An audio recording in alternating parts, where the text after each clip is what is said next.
మనుగడ కోటి అలలుగా పొంగు వరదల వేగాన పడిలేచు అలలకు తీపి కలలకు లేని అలసట నీకేలా నల్ల నల్ల నీళ్లలోన ఎల్లకిల్ల పడ్డట్టున్న అల్లో మల్లో ఆకాశాన చుక్కల్లు అమ్మాయంటి రావిల్లమ్మ అబ్బాయంటి సూర్యుడమ్మ ఇంటి దీపాలవ్వాలంట దిక్కులు ఎవరికి వారే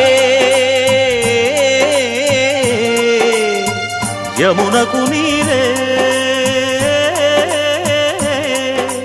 రేవు నీరు నావదంట నావతోడు రేవుదంట పంచుకుంటే